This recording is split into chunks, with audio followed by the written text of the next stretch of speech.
일본 도쿄 신주쿠 시노쿠보. 한인타운이 형성되어 있는 이곳에서 특별한 전시가 열리고 있다. 일본의 수도 한복판에서 여성 항일 운동가를 추모하는 시와들이 당당히 선을 보이고 있는 것이다. 조국 광복 앞에선 그 누구보다 강했던 그녀들. 유교의 나라 여인들이 이루어낸 업적은 경외감마저 불러일으킨다. むしろそういう心配よりもたくさんの日本人がこの展示を見に来てくださって素晴らしいと言ってこんな女性が韓国にいたんだっていうことを知って感動して帰っていかれるのでやっぱりやってよかったって言いますか日本人にもそういうふうなことを今こそ大事だっていう日本人がたくさんいるということを知って大変勇気づけられたと思います。ですからそういう方たちと一緒に日韓の交流いい交流につなげていけたら素晴らしいなというふうに思ってます。 마치 민중을 이끄는 자유의 여신처럼 무기를 들고 선봉에 선 한 여인. 시와의 주인공은 안사람들도 독립운동에 나서자고 외쳤던 여장부 중의 여장부. 대한민국 최초의 여성의병장 윤희순 의사다. 여성으로서 그 의병을 돕고 또 직접 여성 의병을 모집하고 그리고 훈련을 하고 그리고 화약을 만들고 또 의병들을 뒤에서 뒷바라지하고 이런 분은 이제 윤희순 의사가 최초의 어떤 그런 그 의병을 하셨던 것이죠. 애국에는 남녀가 따로 없다고 외쳤던 윤희순 의사. 그녀는 진정 시대의 벽을 넘은 여성이었다.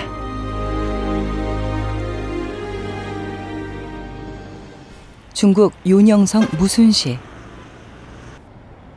100여 년 전 수많은 독립투사들이 이곳 무순 감옥에서 피를 흘리고 아까운 목숨을 잃었다.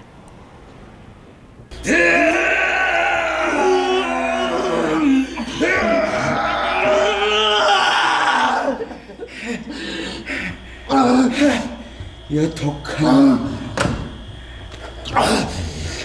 말해 대한독립단의 우두머리가 누구야?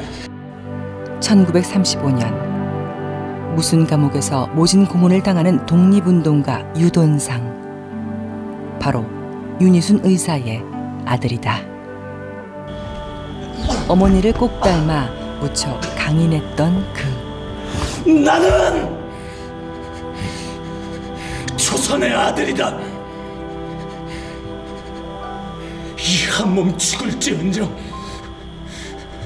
내 나라 조선을 반드시 지켜낼 것이다.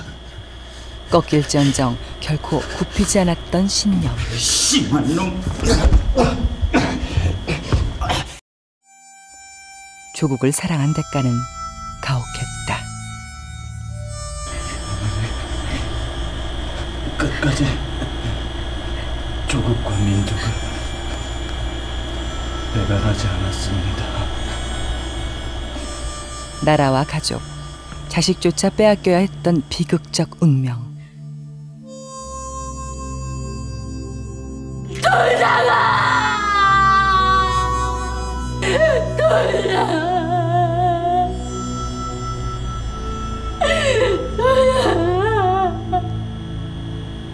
조국을 사랑하면 사랑할수록 신은 더 잔혹하게 그녀를 시험대에 올리는 듯했다. 아들마저 먼저 떠나보낸 뒤 한많은 삶의 끝에서 그녀는 해주 윤씨 일생록을 남긴다. 처음 시집오던 날부터 후손들에게 이르는 유언까지 그녀는 자신의 모든 것을 종이 위에 쏟아부었다. 네, 너희에게 당부하니 금전과 권력에 눈이 어두워서는 안 되느니라.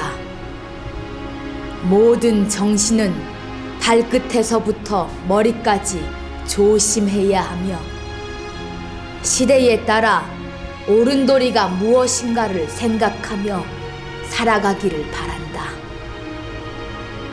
또한 충효 정신을 잊어서는 안 된다. 윤씨 할미가 자손들에게 당부하는 말이니라.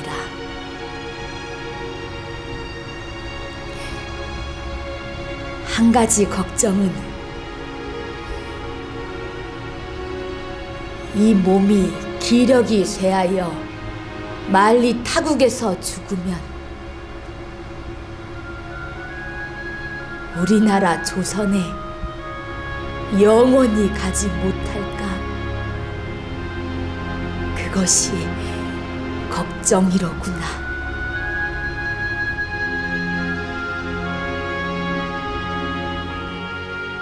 끝내 차디찬 타국에서 생을 마감한 윤희순. 눈을 감은 후에야 그녀는 비로소 사랑하는 고국 땅을 다시 밟을 수 있었다. 중국으로 망명한 후 84년 만에 귀국이었다.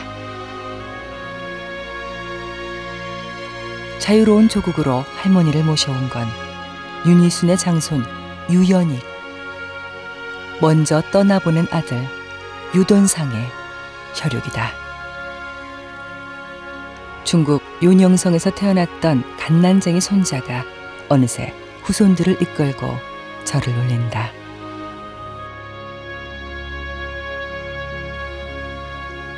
한없이 포근한 고국 땅의 흙. 1994년 7월 마침내 윤희순 의사는 이억만리에서 그리워하고 그리워했던 집으로 돌아와 몸을 누였다.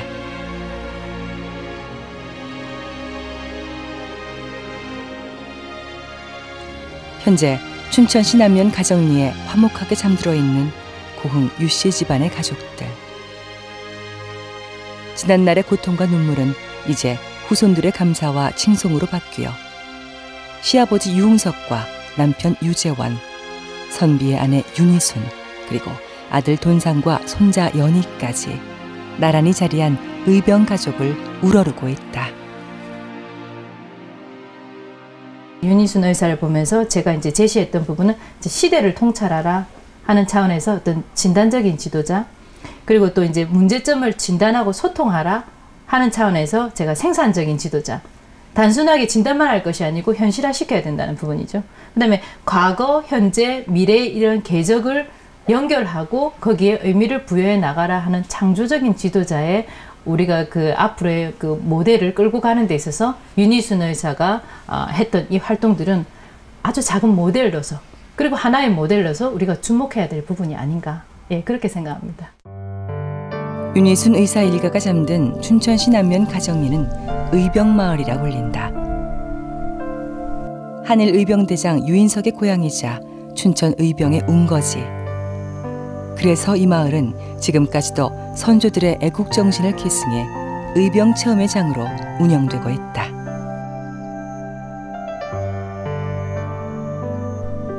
근대 한국의 위정척사 운동을 주도했던 화서학파의 선비 의암 유인석. 의병마을뿐만 아니라 춘천에선 그를 기리는 지명을 곳곳에서 발견할 수 있다. 그는 유홍석과 육촌 형제지간이자 윤희순의 시백부이기도 하다. 유인석이 1896년 강원 의병을 일으키던 당시 조선은 일제의 소나귀에 잡혀들고 있었다. 선비들이 무기를 들고 일어서야 했을 만큼 절망적이었던 구한말. 명성황후를 시해하고 단발령까지 선포한 일제는 1904년 러일전쟁에서 승리하며 더욱 야욕을 드러내기 시작했다. 1905년 을사늑약, 1907년 고종황제 강제 퇴위와 군대 해산. 일제는 대한제국의 수족을 하나둘 잘라내다 마침내 1910년 국권 침탈에까지 이른다. 나라를 빼앗긴 백성들의 울음소리는 나날이 커져갔고 분개한 의병들도 전국 각지에서 일어났다. 특히 위정척사 운동에 앞장선 이항로의 화서학파는 가장 치열한 항쟁을 전개해갔다. 이렇게 비통한 시대의 한복판에서 윤희수는 나고 자란다. 그녀 역시 강력한 위정척사 집안의 자손이었다. 윤희순의 아버지 윤익상과 시아버지인 유홍석은 모두 화서 이항로의 문화에서 수학한 사이였으며 남편 유재원 또한 성제 유중교의 제자로 입문한 선비였다. 친정과 같은 유교적 학풍의 고흥 유씨 집안 맏며느리로 시집온 윤희순. 그러나 사실 그녀의 시집살이는 외롭기 그지없었다고 한다. 예, 구리에서 16살에 시집을 오셨죠. 시집을 와서 여기서 이제 시부모님 모시고 바깥분은 이제 그 사학자 거기에서 이제 공부를 하시느라고 못 오셨어요. 결혼만 하셨지. 그래서 여기서 20년을 혼자 사신 것 같아요. 시부모님 모시고. 외당 선생께서는 나라가 어지러우니 근심이라고 하시며 나가샀고 항제께서는 성제께 가서 사시고 짝을 잃은 두견새 신세가 되다시피 살자 하니 항상 쓸쓸히 지내오던 차. 시집살이 하던 당시의 상황과 윤희순의 심정은 그녀가 직접 쓴 해주 윤씨 일생록에 잘 표현되어 있다.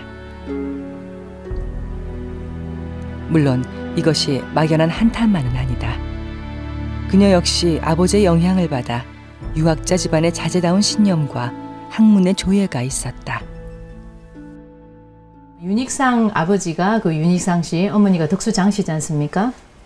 그쪽 집안도 이제 화사학파 계열에 있는 집안인데 혹시 화사학파 그 연원도를 혹시 보셨습니까? 거기 보면 유일하게 윤희순 의사가 있어요. 여성으로서. 네, 여성이 없습니다. 그 말은 바로 이 집안도 화사학파 계열에 있었고 화사학파 계열에 있다는 것은 위정척사 운동을 했었던 그런 집안이었고 그러니까 외세에 대한 배척의식이나 이런 부분에 대해서 명확하게 성격을 가지고 인지하고 있었던 그런 집안인 것으로 파악됩니다. 율곡 이의를 계승한 기호학파의 5계열 중 하나 이항로 문중의 화서학파. 시댁인 고흥 유씨와 친정인 해주 윤씨 모두 같은 국가관과 사상을 지닌 화서학파 계열 성리학 집안이었으니 두 가문의 결합은 자연스러운 일이었다. 그리고 이는 너무나 당연하게 의병 가족의 탄생으로 이어진다. 성제 유중교의 제자로 입문해 학문에 매진했던 남편 항제 유재원.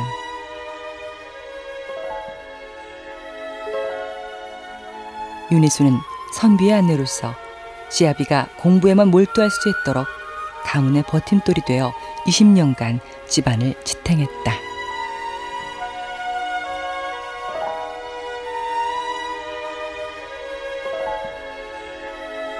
그렇게 지내오던 중 시아버지인 외당 유홍석이 의병의 뜻을 밝히면서 그녀의 인생도 전환점을 만난다. 시아버지가 의병하러 떠나고 윤희수는 홀로 고흥 유씨 집안을 지키며 매일같이 나라와 집안 어르신의 안위를 빌고 또 빌었다. 시아버지와 함께 의병에 참여하진 못했지만 그녀는 누구보다 든든한 후방 지원군의 역할을 했다. 그녀에게 대의보다 중요한 건 없었다. 밤 11시부터 1시 사이에 목욕제배하고 그 장독에다 정한수 떠놓고 300일을 겨우 추우나 더우나 300일을 기도를 하다 보니까 300일째 시아버님이 건강한 모습으로 돌아오셨대요. 오셔서 그 모습을 보시고 내가 살아온 곳은 몇 번 죽을 뻔했는데 살아온 건 너의 정성 때문에 살아왔구나 하고 감탄하시고 하룻밤 주무시고 또 전쟁터 나가셨다는 그런 말씀이 있어요. 그랬는데 일본 사람들이 계속 이제 그 추적을 하고 잡으러 다니니까 이 양반이 또 도망을 가셨는데, 하루는 일본 그 순사들이 와가지고 시아버지 가신 곳을 대라고 하니까 윤희순 의사는 나라를 위해서 일하시는 시아버지 간 곳을 어떻게 대할 수 있느냐. 그러니까 일본 순사들이 아들인 그 윤희순 의사의 아들이 있었어요. 돈상. 네, 돈상이를 지목하면서 총으로 쏴 죽이겠다. 그러니까 윤희순 의사는 보통 여성들 같으면 할 수 없는 이야기인데, 아들을 죽이고 나를 죽인들, 나라를 위해서 싸우시는 시아버지 가신 곳을 나는 대할 수 없다. 죽여라. 그러니까 결국 일본 순사들도 죽이지 못하고 갔다고 하는 이 사실은 보통 여성들로서는 도저히 상상할 수 없는 일이죠. 1904년 러일 전쟁을 기점으로 일본의 국권 침탈 야욕은 더욱 분명해진다. 대한제국의 외교권을 강탈하고 본격적인 식민지 지배를 시작한 것이다. 일제를 향한 국민들의 서름과 분노는 더욱 커져만 갔다. 강원도의 의병은 특히나 전기 의병 때부터 격렬한 항전을 벌인 것으로 유명하다. 춘천과 가평, 제천 일대를 거점으로 활동했던 화사학파의 특징도 있거니와 강원도의 지리적 특성이 유격적 군사 전략을 펼치기에 적합했기 때문이다. 윤희순 또한 의병들의 뒷바라지를 하며 안사람들의 참여를 독려하고 외놈들을 향한 경고문을 쓰기에 이른다.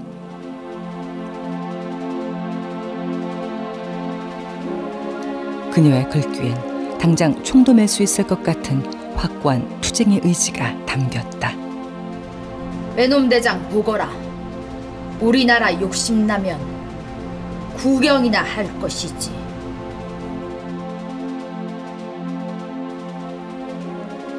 오랑캐 원수놈들아.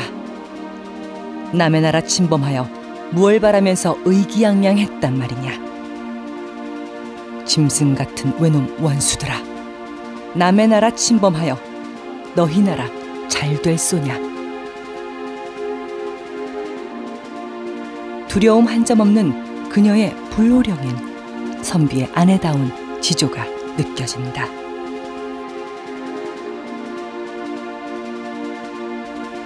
여기서 주목할 점은 오랑캐를 향한 경고문에 윤희순 이름 석자를 당당히 밝히고 있다는 점이다.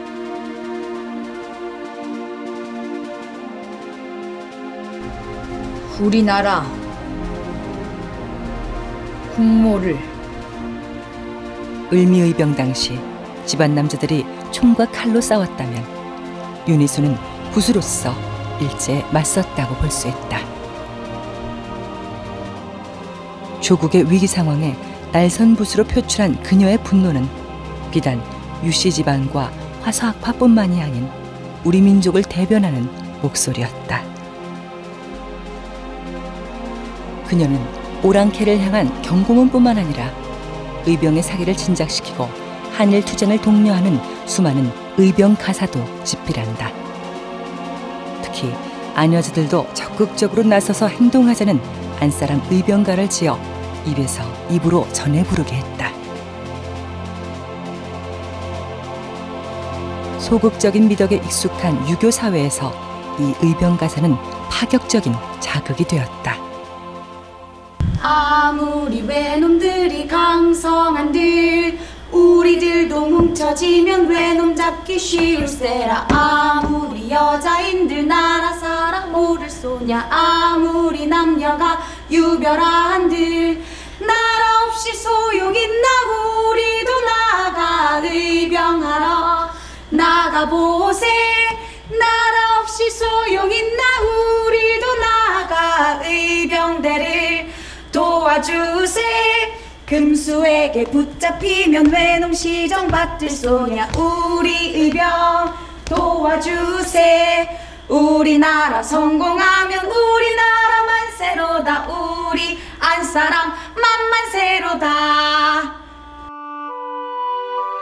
1907년 군대가 강제 해산되고 고종 황제가 일제에 의해 퇴위당하면서 전국적인 규모로 정미의병이 일어난다.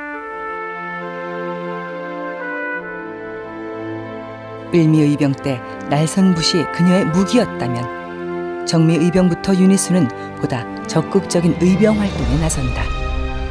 독립운동에선 남녀가 유별하지 않다고 외치며 여자들도 무기를 손에 쥐어야 한다고 주장했던 것이다.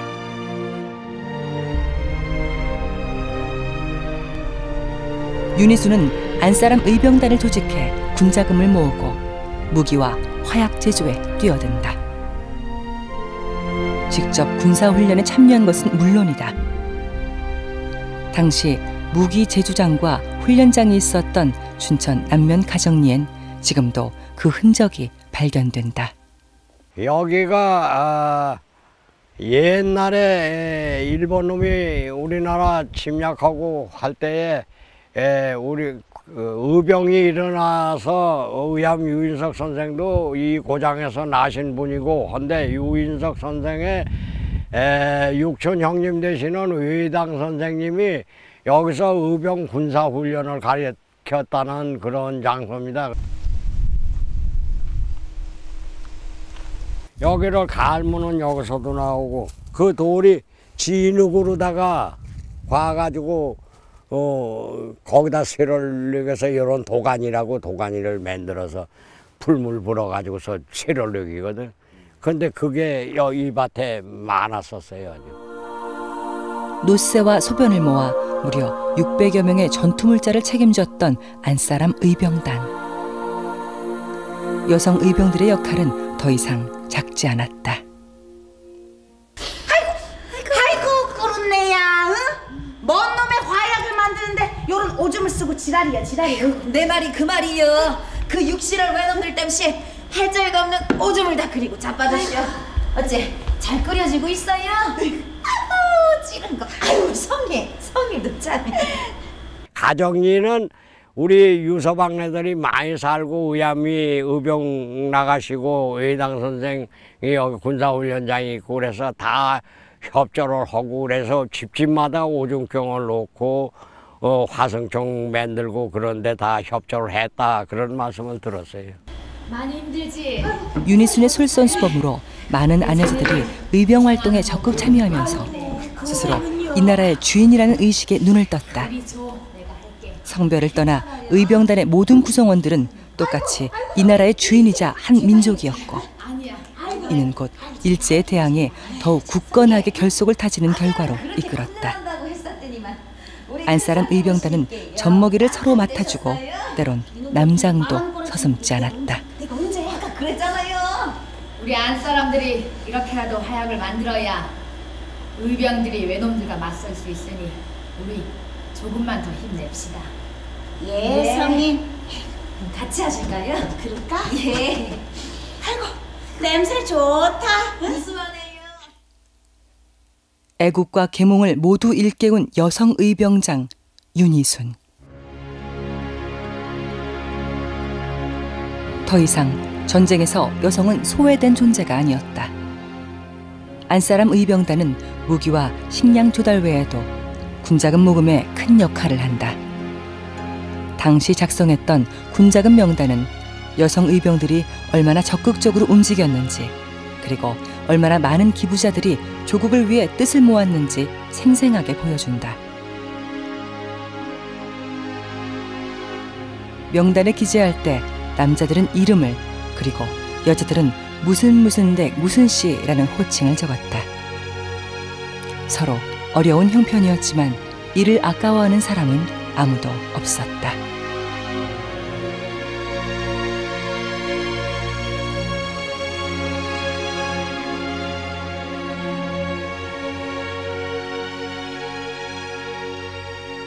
그러나 이러한 피와 땀이 무색하게도 1910년 대한제국은 일제 완전히 국권을 빼앗기고 만다.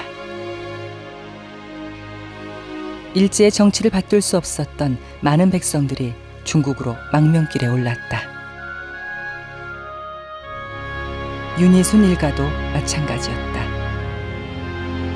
나라를 잃고 자결까지 결심했던 유홍석은 아들의 만류 끝에 가족들을 이끌고 중국으로 망명을 결심한다. 해주 윤씨 일생록엔 당시의 참담한 심정이 잘 나타나 있다. 조국과 고향을 뒤로한 채 40~50여 가구의 의병 가족은 압록강을 건넌다. 거기에는 아마 유인석 선생의 역할이 굉장히 컸던 것 같습니다. 그쪽으로 이주하기 이전에 보면 그 의병 가족들이 있을 지역에 대해서 탐색을 몇 차례 했던 것으로 파악됩니다. 그래서 이쪽 지역 해가지고 몇 군데를 탐색을 해서 그 중에서 이곳으로 가자라고 딱 정하는 과정에서 고민을 안 했겠습니까? 다 끌고 가야 되나 안 해야 되나? 거기에서는 아마 리더의 역할이 좀 컸던 것 같고요. 유인석 선생님이 이제 13도 총재를 하셨지 않습니까? 하면서 다 끌고 갔었던 그런 경험치들이 의병 가족들을 다 끌고 가려고 하는 그런 성향과 같이 맞물려 가지 않았겠나라고 저는 그냥 유추합니다. 하고 또 거기에서 이제 그렇게 되면서 그 같이 갔던 여성들이 진짜 의병 했었던 참여했었던 여성들하고 이게 조선 독립단 가족 부대로 발전할 수 있었던 것이 그렇게 끌고 갔었기 때문에 그게 가능했었거든요.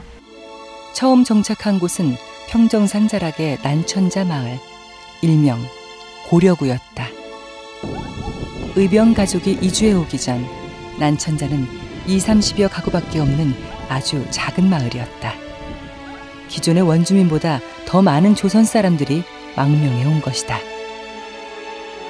조선의 의병들이 이곳에 미친 영향은 크다. 척박하고 불모지나 다름없던 난천자 지역을 열심히 개간하여 밭과 논으로 일구었다.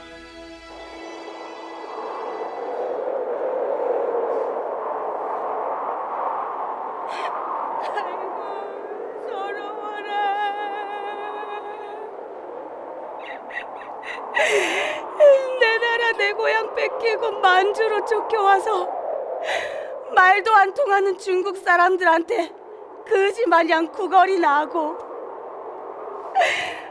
도대체 언제쯤 고향에 갈 수 있대요? 언제쯤? 아 잠깐, 아이고 이놈의 만주는 왜 이렇게 겨울이 춥고 지랄이래요? 채굴댁 그만해. 그만하고 얘 일어나 가야지. 춥고 척박한 타국의 산골짜기에 맨몸으로 이주와 고려구라는 마을로 개척하기까지 얼마나 모진 고생을 했을까. 당시 생존하기가 얼마나 어려웠는지는 오늘날 난천자의 환경을 미루어 봐도 짐작할 수 있다. 그럼에도 왜 하필 이곳이었을까? 근데 의암 선생님이 이곳을 선택한 주요 원인은 이곳은 아주 깊은 수림지대로서 피신하기가 좋고 이 산 꼭대기로 정상에서 올라가가지고 정상으로 올라가서 넘어가면은 길림성에도 갈 수 있고 환인현도 갈 수 있고 청운현도 갈 수 있고 이렇게 사통팔달하는 이런 곳이기 때문에 일단 일제놈의 습격을 받을 때는 피신하지 못할 때는 도망칠 수 있다. 이런 지리적 유리한 조건에서 이곳에다가 의병 가족들의 후방 기지를 건립하기 위해서 집단으로 이민시켰댔습니다. 난천자에 고려구를 개척한 지 1년 후 의병 가족들은 환인현 판리전자 취리도로 다시 이주한다. 취리도엔 예전에 의암 유인석과 함께 활동했던 의병들이 미리 자리를 잡고 있었다. 이곳은 한국의 독립운동가들이 활동하는 데에 중요한 요충지가 된다. 윤희순 의사는 여기서 가족과 친척들을 안착시키면서 한편으로 농사를 짓고 한편으로 괴마자 벼락부정 괴마사까지 가서 학교를 운영하고 윤희수는 취리도에서 30km 떨어진 남괴마자에 노학당을 세운다. 이 환경이 좋아요. 저긴 일면성이 있고 성 밑에는 강이 흐르고 여기는 평지로서 아늑한 곳에 이 학교를 세웠는데 나라를 되찾을 힘을 기르기 위해선 의병을 양성해야 한다고 생각했던 윤희순. 노학당은 독립의 희망이었다. 1912년에 당지의 조선인 중국인들의 지지하에 이 노학당을 세웠습니다. 노학당 비문에 적혀 있다시피 여기에는 조선인뿐만 아니라 중국인의 도원훈, 이건 파리전자에 살았어요. 손홍영 중국인입니다. 그 사첨자야산 이분들이 지지를 받아서 찬조를 받고 1912년에 노학당을 세웠는데 이 학교 이름은 그때 노학당이라 하고 실제는 동창학교가 다 폐허가 됐으니까 동창학교 분교로서 나는 혁명 정신을 계속 이어가겠다 이런 정신으로 이 학교를 세워서 환인현 지역에 있었던 동창학교는 대종교를 기반으로 한 대표적인 항일 무장투쟁 인재 양성학교였다. 그러나 일본의 압박으로 1919년 폐교하기에 이른다. 저거 줘서 새로 다 붙여달라 저거 해달라 그랬더만은 이거 이젠 다 잘 됐네. 이제는 그때 학생들은 대부분 다 이 주변에 사는 조선인들의 청년 자제들을 모집해서 학생으로 삼았는데. 안녕하세요. 안녕하세요. 오늘도 무사히 잘들 모여주셨네요. 동창학교의 정신을 계승한 노학당은 실제로 많은 항일 인재를 배출했다. 여러분은 어느 나라 사람들이죠? 조선 사람이요. 중국 사람? 그렇죠. 우리 조선과 중국 사람들은 힘을 합쳐서 일본 놈들을 물리쳐야 합니다. 다들 잘 알고 계시죠? 네. 독립운동에는 중국인, 조선인 가릴 거 없다. 우리는 다 같이 한 마음 한 뜻으로 뭉쳐서 중국에서 독립운동을 하자 이거 있고 우리가 이곳에 온 이유는 독립운동을 하고 나라를 찾기 위한 게 여러분들이 우리한테 우리를 내쫓지 말고 이곳에서 우리를 보호해주면서 같이 독립을 하자 이렇게 목숨을 내걸고 우리가 독립운동을 하니까 당신들은 우리를 후원만 해주면 된다. 우리 내쫓지 말자. 말아달라 이렇게 강국하게 선했답니다. 이런 소요. 오늘은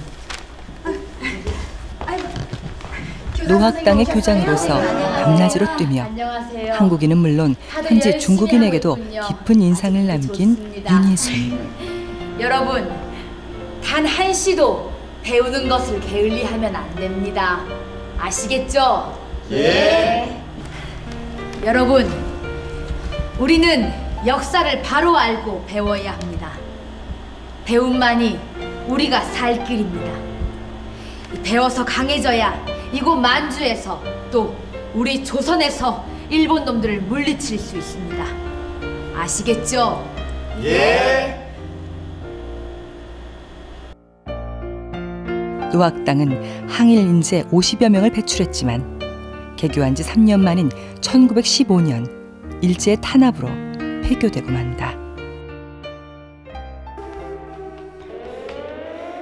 교육기관에 대한 정탐과 감시가 강화되면서 항일 사정과 바른 역사를 가르치던 노학당은 당연히 일제 눈밖에 나게 되었던 것이다. 대만도 못한 놈.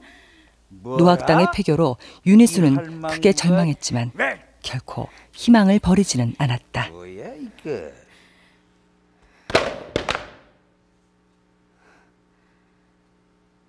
니놈들이 학교를 부순다고 내가 쓰러질 것 같더냐? 1000번을 넘어지면 10,000번을 일어날 것이야. 사실 이 무렵 노학당의 폐교보다 더 큰 절망이 윤희순의 눈앞을 캄캄하게 했다. 1913년에는 시아버지가, 그리고 2년 후인 1915년에는 남편인 유재원과 시백부인 유인석이 세상을 떠난 것이다. 취리두는 윤희순에 있어 독립의 희망을 일군 땅이자 가장 가슴 아픈 땅이 되었다. 1912년에 이쪽으로 이사 오자마자 그 이듬해 의병장 유홍석 씨가 바로 남산 거제에서 세상을 떴습니다. 믿고 의지하던 시아버지 유홍석의 죽음은 윤희순과 의병 가족들에게 큰 상실감을 안겨주었다. 누구보다 먼저 일어나 의병 활동을 이끌었던 그는 진정한 지도자이자 정신적 지주였다. 9개월 만에 아버지의 뒤를 따르듯 남편 유재원마저 세상을 떠나자 윤희순의 비통한 심정은 이루 말할 수가 없었다. 그녀는 해주윤 씨 일생록에 참담했던 심정을 숨기지 않고 털어놓았다.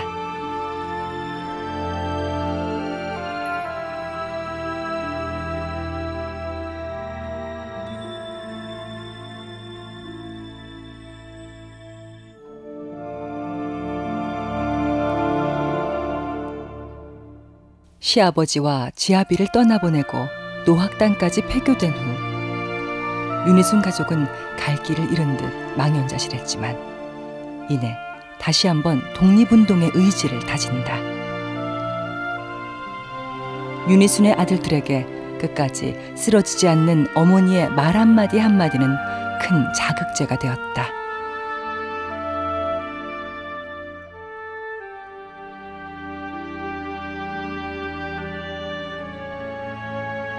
지금 우리가 이렇게 앉아있을 때가 아니다. 나라를 위해서 너희들이 할 일은 우선 독립운동을 적극 돕는 길이다.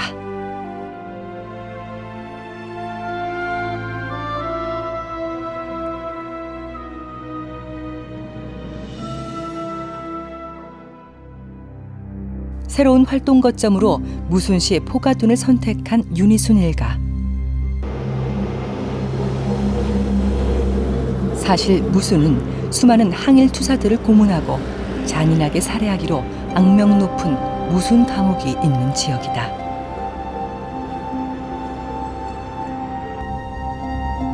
등잔 밑으로 파고드는 전략을 세운 걸까? 윤희순 일가는 포가둔의 새로운 거점 형성을 도모하며 한국인과 중국인을 아우르는 연합투쟁의 목소리를 높였다.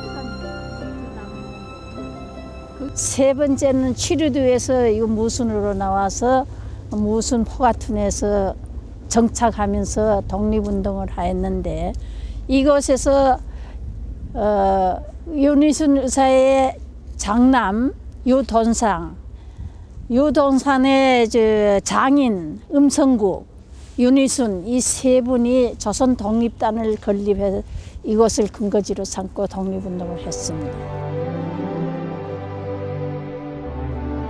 중국인들에게 조국의 절박함을 토로하고 연합투쟁의 필요성을 강조했던 윤희순과 아들 유돈상. 이들의 항일 의지는 많은 이들을 감동시켰고 중국인들의 지지 속에 보다 적극적인 독립활동을 전개할 수 있게 된다.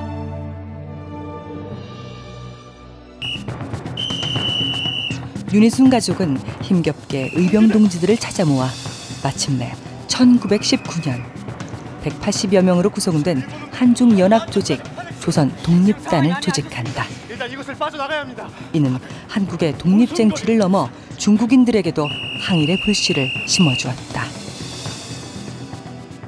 윤희순 의사의 그 항일 독립운동 사상은 첫째는 독립운동을 하는 데는 중국인 조선인 가릴 거 없이 다 참가해야 된다. 이게 한 게 독특한 생각이고 다음 하나는 남을 가르치자면 우리가 먼저 알아야 한다. 그러니까 우리 가족들이 먼저 모범이 돼야 된다. 이게 둘째고, 셋째는 독립운동을 하는 데는 남자 여자 구별이 없다. 너나 구별 없이 다 참가해야 된다. 마침내 조선과 중국이 연합하여 일본군을 공격하게 되었습니다. 여러분들의 두 어깨에 수많은 목숨이 걸려 있습니다. 기필코 이곳 무순에서 외놈들을 몰아내야 합니다. 우리의 땅 조선에서 저 극악무도한 외놈들을 몰아냅시다. 몰아냅시다. 대한독립단 만세! 대한독립 만세! 대한독립단 만세! 어떤 활동? 여기 사격 훈련을 했습니다. 조선 독립단은 1920년대에 활동이 활발해지면서 조선 독립단 학교와 신빈 영릉 분교를 세우는 등 한일 투쟁과 인재 양성에 모두 힘을 쏟았다. 과거에 유인석이 주도했던 대한독립단과 그 성격은 비슷하지만 조선 독립단만의 특징이 있다면 중국인도 항일 투쟁에 함께 참여했다는 점이다.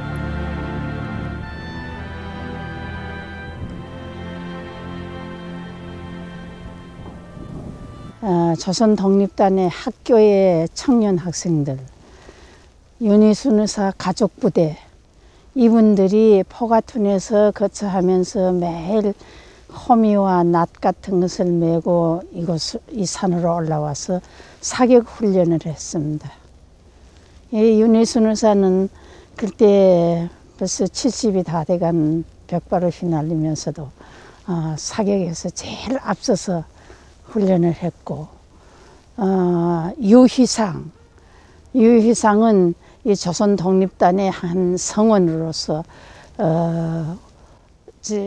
지팡이에다가 그 비밀 꼭지를 넣어가지고 쪽지를 넣어서 그걸 가지고 사선을 넘나들면서 조선 독립운동을 하시는 분들한테 정보를 제공해주고, 유희상의 부인 한 씨는 여기서 사격 훈련해서 제일 으뜸으로 백발백중에 제일 잘 쐈답니다.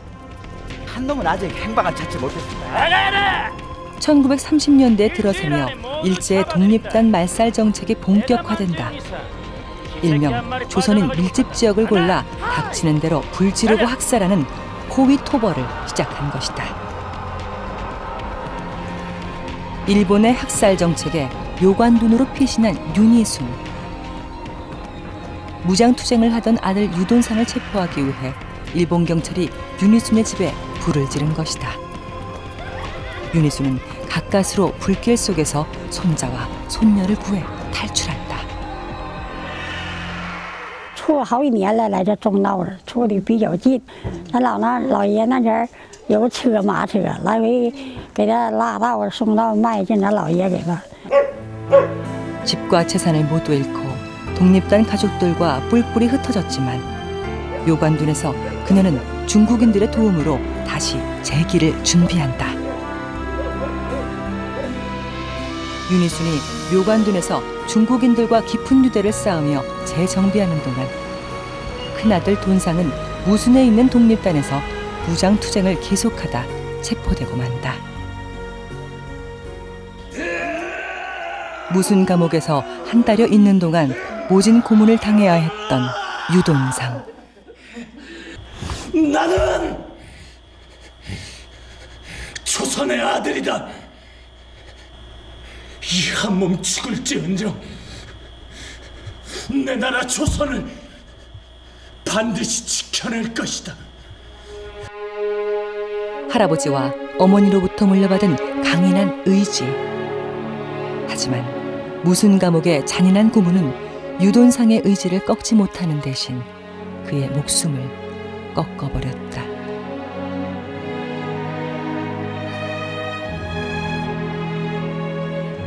그리고 1935년 7월 12일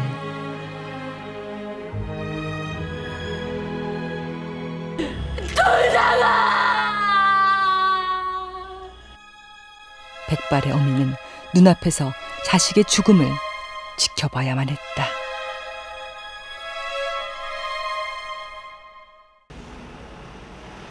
누구보다 강한 여성 의병장도 자식의 죽음 앞에선 다시 일어설 수 없었다.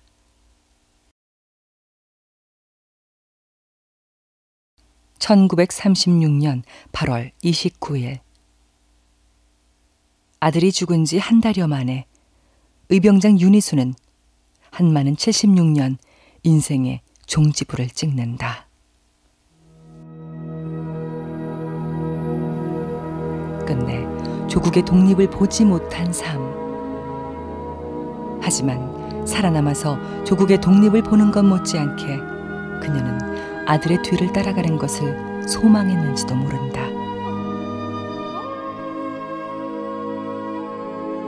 그녀의 무덤은 중국인들에 의해 혜성시 묘관둔에 만들어진다.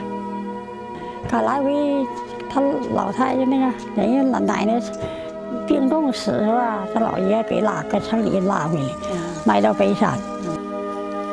1994년 손자의 품에 안겨 윤희순의 유해가 고국으로 돌아간 뒤에도 그녀의 무덤은 여전히 유지되고 있다.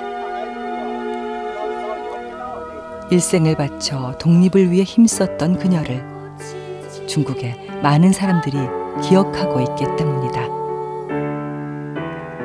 윤희순의 굳센 의지와 어른, 그녀의 발길이 닿았던 모든 곳에 여전히 짙게 어려 있다.